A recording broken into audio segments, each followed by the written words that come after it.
अस्सलामुअलैकुम वरहमतुल्लाहि वबरकातुहू। प्यारे प्यारे साथियों, रमज़ान की तैयारी कैसी चल रही है आप तमाम की? अल्लाह करें जैसे हम पढ़ रहे हैं वैसे ही चल रही हो। ठीक है, तो आज हम देखिए दुआओं का एहतिमाम पढ़ेंगे इंशाल्लाह। चलिए स्टार्ट करते हैं।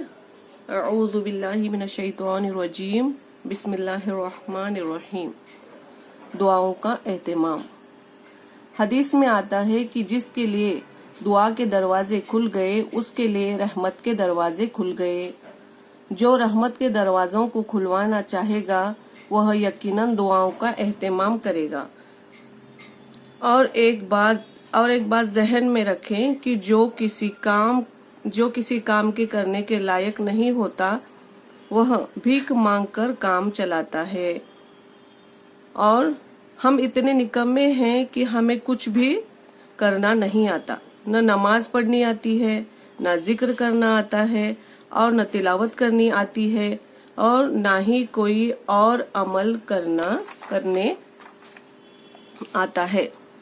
जाहिर है इस पस मंजस में हमारी कामयाबी का वाहिद रास्ता खुदा के सामने भीख मांगना और भीख मांग कर ही काम चलाना है। इससे ज्यादा कुछ करना नहीं है कि इस मुबारक माह में दुआओं का जितना एहतिमाम होगा उतना ही इंशाअल्लाह हमारा काम बनेगा। दुआओं के मांगने के लिए भी कोई एक वक्त जरूर मुकर्रर कर लें। वैसे तहज्जुद का वक्त, असर के बाद का वक्त, इफ्तारी का वक्त, यह बहुत ही मुनासिब औकात है। अल्लाह हमें तौफीक दे। दुआओं का एहतिमाम करना ज़रूरी है क्योंकि हमारे नमाजें सही हैं या नहीं, कुरान शरीफ हम पढ़ रहे हैं तो वो सही है नहीं, हमें कुछ भी पता नहीं, ना हम उसको करेक्ट करने की कोशिश करते हैं। पूरा साल भर ऐसा ही गुजर जाता है, फिर रमज़ान आता है, फिर गुजार लेते हैं। तो सच में ये बड़ी एक तरीके से बेवकूफ़ी कह लीजिए कि हम दुनिया में मशगूल होकर आखिरत को भूलते जा रहे हैं। हमें सच में इतना 11 महीने का वक्त मिला हुआ होता है अपने कुरान शरीफ को सही कर लेने के लिए और नमाज को सही करने के लिए, फिर भी हम लोग क्या करते हैं, वैसे ही गुजारते हैं। आम वक्त भी वैसे ही गुजारते हैं, रमजान भी वैसे ही गुजारते हैं। तो ऐसा नहीं होना चाहिए। इंशाल्लाह आज के बाद ऐसा नहीं होगा। आप तमाम अहद कर लें, जरूर अपने आप से अल्लाह से वादा करें और कहें कि या अल्लाह मैं इंशाल्लाह बेहतरीन रमजान गुजारूंगी जैसा तू पसंद करता है। ठीक है, तो दुआओं का एहतिमाम बहुत ज्यादा करेंगे और उन दुआओं में जरूर मांगना कि या अल्लाह मैं वैसा ही कुरान शरीफ पढ़ना सीख जाऊं जैसा उसका हक है। चलिए अब आगे पढ़ते हैं। इसके अलावा मौका ब मौका जो दुआएं मसनून हैं, जैसे खाने पीने की, उठने बैठने की, सोने जागने की वगैरह की, इसका एहतिमाम भी जरूर करें। ये अपने अंदर बड़ी नूरानियत और बरकत रखती हैं। तो इन मसनून दुआओं को भी याद करना है और सीखना है मखारिज के साथ। शब बेदारी। जिंदगी भर सोते रहे, रमजानुल मुबारक की रातों को जागना तय कर लें तो बड़े नफे का सौदा है। जिंदगी भर सोए लेकिन रमजानुल मुबारक में जरूर जागना है, तो ये नफे का सौदा है। और वैसे रातों का जागना माह मुबारक में कुछ ज्यादा मुश्किल नहीं। तरावी से फरागत के बाद से सहरी के लिए जागने के दरमियान बस 3-4 घंटों का वक्फा होता है। थोड़ी सी हिम्मत कर लें तो ये बात आसान हो सकती है जागने वाली। जाहिर है रात के इस तन्हाई के मौके पर जिक्र व तिलावत की जा सकती है, नमाजें पढ़ी जा सकती है, दुआओं का एहतिमाम हो सकता है। एक डॉक्टर का कहना है कि दिन के 1 घंटे की नींद रात के 2 घंटों के बराबर है। ये डॉक्टर कह रहे हैं। ठीक है, इसलिए रात को जाग कर दिन में 3-4 घंटे सोने का मामूल बनाना है रमजान में। जो नींद का कोटा भी पूरा हो सकता है। ऐसे करेंगे तो नींद का कोटा पूरा हो जाएगा। रातों को जागना ही जागना है रमजान में। अहलुल्लाह और औलिया अल्लाह माह मुबारक में रातों को जागने का एहतिमाम किया करते थे। अल्लाह वाले तमाम रातों को जागते थे।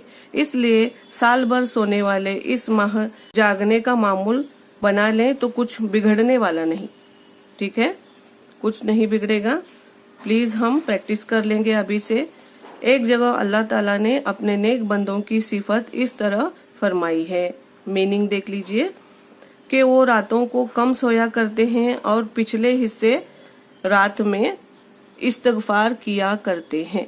और एक जगह क्या फरमाया, मीनिंग देख लीजिए, उनके पहलू ख्वाबगाहों से अलग रहते हैं, अपने परवरदिगार को खौफ और उम्मीद के साथ पुकारते हैं।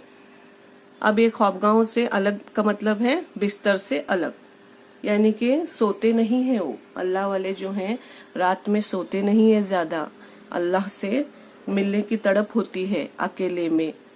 दुनिया के झमेले में सुबह से लेकर शाम तक क्या हो जाता है, मशगूलियत रहती है, दुनिया थोड़ा सा बहकाती है, लेकिन जब रात होती है तो तमाम दुनिया सो जाती है और अल्लाह के दरवाजे खुले रहते हैं।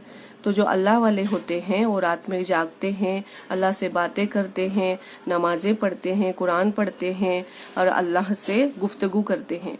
तो ये बड़ी प्यारी चीज है जो एक्सपीरियंस करना चाहिए, क्योंकि ये वो चीज है जो आम इंसान को नहीं मिलती।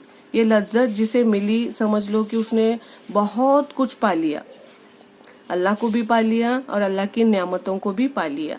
तो जरूर इसकी प्रैक्टिस जरूर करना इस महीने में, ताकि हम रमजान में इसके आदी बन जाएं इंशाअल्लाह। और दुआओं का एहतमाम करना है, दुआएं मांगना है, क्योंकि दुआएं मांगना क्या बताया गया, रहमत के दरवाजे खोलने वाला अमल है।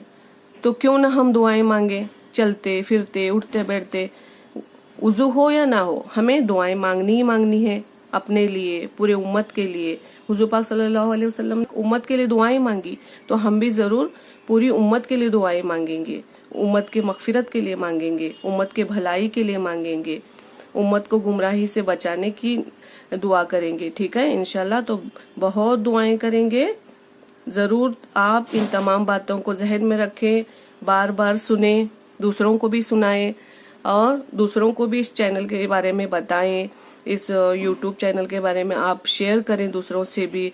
इंशाल्लाह दूसरों को फायदा होगा तो आपको भी नेकियां मिलेंगी ना। तो प्लीज सब्सक्राइब शेयर जरूर करें और मुझे दीजिए इजाजत। कल तक इंशाल्लाह हम कल मिलेंगे। तब तक के लिए अस्सलामु अलैकुम व रहमतुल्लाहि व बरकातुहू।